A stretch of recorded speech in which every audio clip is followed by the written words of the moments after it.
okay. Good morning, everybody. Dave Schmidt along with Matt Nestor and producer Tom Warner here on the State Line Sports Hour. Let's get right into this. A little bit of high school baseball today. Looks like the weather's going to cooperate, hopefully. And with us right now, we have Winnebago baseball coach Ron Adams. And hey, Coach, how you doing? I'm doing well, thanks. How's the field looking so far for that doubleheader with Richmond Burton today? Well, we got a little bit of water. It's probably be a little soggy at first, but that's baseball in Illinois, so we're going to play through it. I was going to say, what has the weather done to your schedule so far this year? It doesn't seem like it's been a lot of threats of rain that maybe haven't always come through. What's the weather done to your schedule so far this year? Well, we're just really pleased that it's above 60 degrees. Kind of hard to grab the baseball when it's below that. Mm-hmm. You know, when we look at the baseball season this year and all the things that are going on, how has Winnebago been doing this year in the Big North? That's a pretty tough conference to be competing in. I know there's some really good teams, especially on that eastern side of the conference. Yeah, we really feel that our conference prepares us for postseason because all the games are pretty difficult, and we've kind of taken on a 3A flavor to our side of the conference with Dixon and Rockford Lutheran, Rock Falls, Mendota in the midst of us. You know, we already had Stillman and Byron and Oregon, so hope I'm not skipping anybody, but it's a tough conference. You know, how tough is that to have some 3A schools in there? You know, I imagine that really does have to help prepare you, knowing that you play some bigger schools and things like that as you get into the postseason.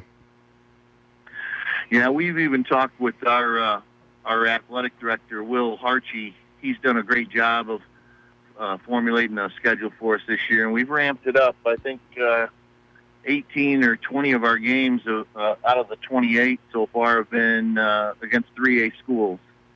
You know, when you do the schedule in the spring, do you overload your schedule because of rainouts and things, or do you have to kind of go day to day, week to week on that, especially with the way the weather can be sometimes? Well, we do overload it. I think maximum we're allowed to play 38 games, and we'll be probably around the 34, 35 range this year, which is good. Last year we only played 24 games, so. You know, when you look at your team, you know, who's been some of the pitchers that have helped carry your team so far this year? We've had some nice outings. My middle son, Sam Adams, he's pitched well for us this year.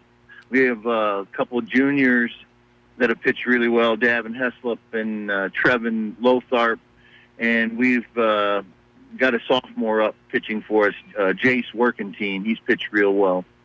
You know, when you look at that, the pitching probably the toughest to get ready to play in a season where the weather has a lot to do.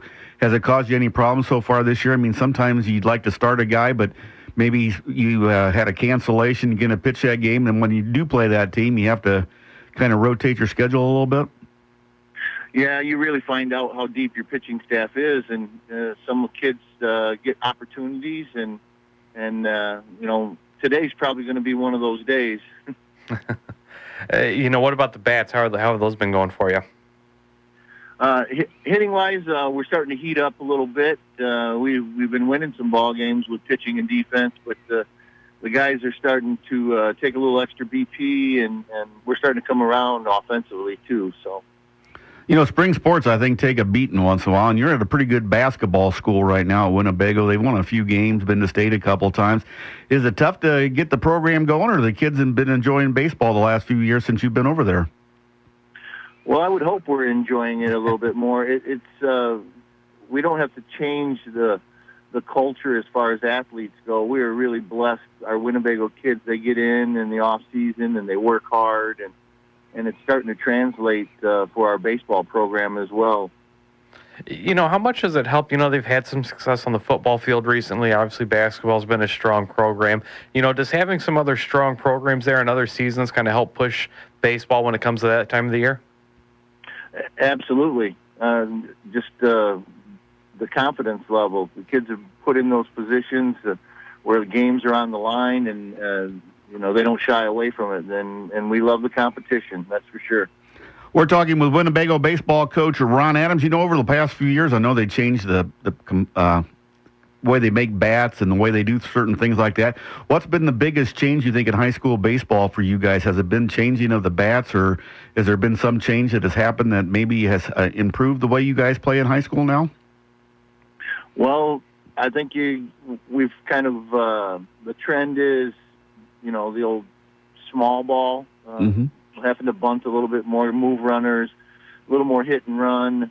Not as big a sweet spot on some of these bats. So you've got to be creative, and you don't see the scores as consistently up in the double digits. Everything's a little tougher. The runs are tougher to come by. As you look ahead to regionals, who are some of the teams you're keeping an eye on there? Who's going to be some of the toughest competition? How do you guys think you can fare there? Well, we got the number 3 seed. We're headed over to Pecatonica Regional, get to play on their newer field. They've got a nice field over there, and they get to showcase it this year. We're going to run across Warren Stockton, co-op team, and they won, I think, close to 30 games last year, and they're up over 20 this year. So we'll have our hands full. And that's just the 2 seed. Rockford Christian is waiting on the other side of our regional bracket. They've got a real nice ball club as well. In high school baseball, kids are growing up, they're playing Little League, and they play some travel teams and stuff. How much do you have to work on fundamentals and stuff with your kids? Do they pick up any habits that you don't necessarily like, or are kids pretty well being trained as they come up to that high school level? Well, they're getting a lot of innings in the travel ball, and we offer up some summer high school stuff ourselves on the weeknights, and the kids are playing their travel clubs on the weekend, so they're getting kind of pulled in a bunch of different directions. But as far as bad habits, I don't see any problem. They're getting a lot of innings, and we like that they're getting repetition. Baseball's that type of sport. We need repetition. What's your thought on some of the travel stuff? I do agree with you that the repetition is key, but, I also know there's some of those younger travel teams where they end up playing, maybe 100, 115 games over the course of a summer. They're almost playing a Major League Baseball schedule. Do you think that's tough sometimes on these younger players, especially some of the pitchers, and all the innings and pitches they have to end up throwing? That is always an argument. The kids are going to be doing some sort of activity, but the argument, I guess, is you only got so many bullets in your holster. How many pitches are you going to be throwing at that young age? And so I guess that would always be a concern. But you have to leave that up to the parents' discretion and how much they want their young people playing. As a coach, you have a lot of interaction with the parents, with the fans, and with the players. Do you enjoy that relationship with the kids? I mean, sometimes that's the best part of why you coach. I mean, sometimes the wins and losses are a big deal, but that inner relationship you have with the kids. Oh, absolutely. That's the fun part. It's kind of our baseball family, and we're, as coaches, we're teaching life lessons, about accountability and responsibility, as well as teaching baseball. So the kids they're a joy to be around. So who's going to be on the mound for the doubleheader today? We have Trevin Lothar going in the first game, and we'll probably have a few different fellas throwing in the second one. We want to make sure everybody's rewarded today on the doubleheader and get everybody some playing time. But the working team fella may be on the mound in the second game. Will Ferrell was on David Letterman the other night doing a Harry Carey impersonation. Can Gordy Casper do it better than Will Ferrell can? Absolutely. Gordy Casper is the real deal. Now, you didn't say any more. You just quit at real deal. Can you explain a little bit, Ron, about that? Can I explain on that? Yeah, can we do it without beeping you or anything? Or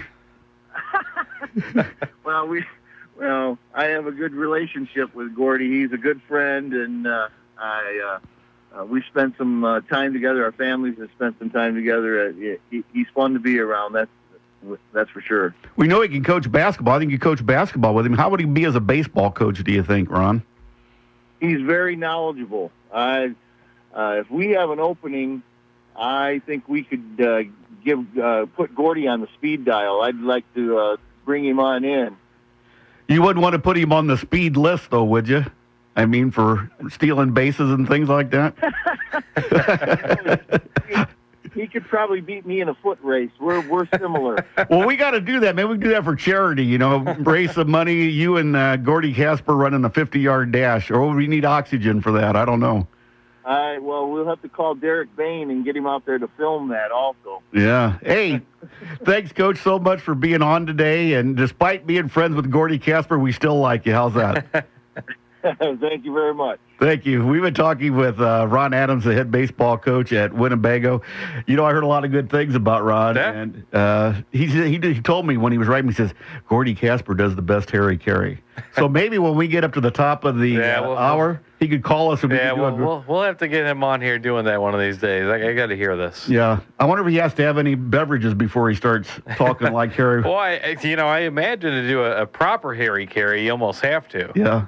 It's got to be tough being a spring coach, though, because, when you talk to him and say, man, it's just so terrible. You can't get outside. You don't have the hitting cages available, although the Rockford schools are starting to fix that problem a little bit. And you just never know, when you're going to play. You say, okay, do we want to throw this kid today, or do you get rained out, and then all of a sudden you got 3 games in 4 days or something like that. And, so it's tough to kind of figure out what you want to do and keep a consistent lineup and pitching rotation going. The key to being a good spring coach, patience. Yes. And you got to have a lot of it. Besides wins and losses, you got to be patient because you never know when you're going to get the ball and go out there and do it. Hey, stay tuned. We're going to be having on Tony Ambrosio from Christian Life talking about the changes in the Northeastern Athletic Conference. You're listening to the State Line Sports Hour right here on News Talk 1440 WROK.